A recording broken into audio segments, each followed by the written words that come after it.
Pontuação.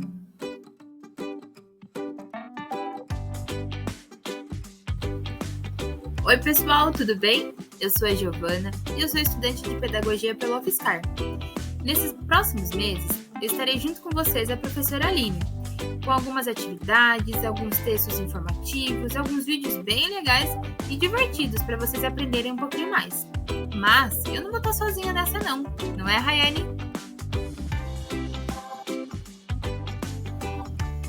Olá pessoal, tudo bem? Eu sou a Rayane e também sou estudante de Pedagogia e faço parte do PIBIT. Vou estar junto com a colega Giovana e com a professora Aline para auxiliar com vídeos, fazendo algumas atividades bem legais para vocês. Eu acredito que vai ser uma experiência bem bacana, tanto para nós, estudantes da pedagogia, como para vocês, alunos e alunas. Vocês reconhecem esse sinal de pontuação? Esse ponto é o ponto final. Para que ele serve? Ele é muito utilizado para terminar uma ideia ou discurso e indicar o final de um período, o final de uma frase. É também utilizado nas abreviações, por exemplo, senhor, senhora, profa, entre outros. Vamos ver alguns exemplos? Acordei e logo pensei nela e na discussão que tivemos. Depois, saí para trabalhar e resolvi ligar e pedir perdão. O filme recebeu várias indicações para o Oscar. Senhor João, lamentamos que seu voo foi cancelado. Vamos lá para mais um sinal de pontuação. Agora nós vamos falar sobre a vírgula. Para que a vírgula serve? A vírgula indica uma pausa no discurso. Sua utilização é tão importante que pode mudar o sentido de uma frase quando não utilizada ou utilizada de modo incorreto. A vírgula também serve para separar termos com a mesma função sintática, bem como para separar o aposto e o vocativo. Vamos ver alguns exemplos? Vou precisar de farinha, ovos, leite e açúcar. Outro exemplo. Rose Maria, apresentadora do programa da manhã, falou sobre as receitas vegetarianas. Outro exemplo. Desta maneira, Maria, não posso mais acreditar em você. Vamos reconhecer mais um sinal de pontuação. Agora, ponto e vírgula. Vocês sabem para que serve o ponto e vírgula? O ponto e vírgula serve para separar várias orações dentro de uma mesma frase e para separar uma relação de elementos. Por exemplo, os empregados que ganham pouco reclamam. Os patrões que não lucram reclamam igualmente. Outro exemplo, Joaquim celebrou seu aniversário na praia. Não gosta do frio e nem das montanhas. Outro exemplo, os conteúdos da prova são Geografia, História, Português.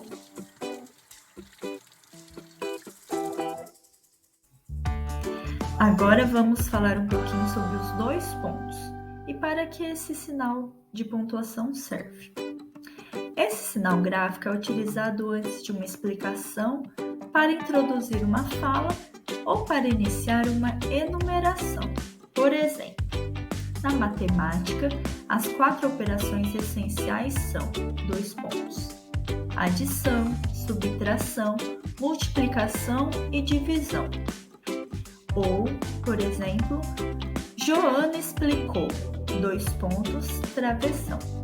Não devemos pisar na grama do parque. E este ponto, pessoal, vocês o conhecem? Este é o ponto de exclamação. Ele é utilizado na produção de textos e também para exclamar algo, ou seja, ele é muito empregado nos finais de frases. E ele é empregado para quando a gente quer expressar coisas exclamativas, frases exclamativas, ou seja, nós podemos expressar emoções, surpresa, admiração, indignação, raiva, espanto, susto ou uma exaltação a partir deste ponto. Por exemplo, que horror! Ou ganhei! Já o ponto de interrogação nós usamos nos finais de perguntas, ou seja, ele serve para interrogar, perguntar ou quando nós temos dúvida de algo. Quando nós temos dúvida de algo, nós não perguntamos. E é aí que entra o sinal de interrogação. E a sua forma é assim: parece uma cobrinha seguida de um ponto. Vamos aos exemplos. Quer ir ao cinema comigo? Ou, será que eles preferem jornais ou revistas? Esses 3 pontinhos, por exemplo, eles são chamados de reticências. E eles servem para indicar um pensamento que foi interrompido ou deixar um sentido aberto na oração. Por exemplo, Ana gosta de comprar sapatos, bolsas, calças. E aí existe a reticências. Por quê? Porque nos indica que Ana gosta de comprar muitas coisas. E eu poderia continuar citando as coisas que Ana gosta de comprar. Mas a reticências já indica que ela gosta de comprar muitas outras coisas. A próxima oração. Tudo indica que sim. Basta você buscar. E existe essa pausa, né? A reticência, ela dá uma pausa para que a gente entenda que essa expressão, ela vai além do que está expresso na frase. Este próximo sinal se chama aspas. As aspas servem para enfatizar palavras ou expressões e também para delimitar citações de obras. O que são citações? São frases dentro de um texto, dentro de uma produção, de um livro, que nós queremos copiar. Então, nós utilizamos as aspas. Vamos ver alguns exemplos? Satisfeito com o resultado do vestibular, se sentia bom. Brás Cubas dedica suas memórias a um verme. Ao verme que primeiro roeu as frias carnes do meu cadáver, dedico como saudosa lembrança estas memórias póstumas. Fecha aspas.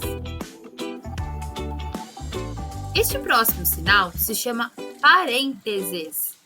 E eles servem para dar explicações, fazer observações, comentários ou reflexões dentro de uma produção textual.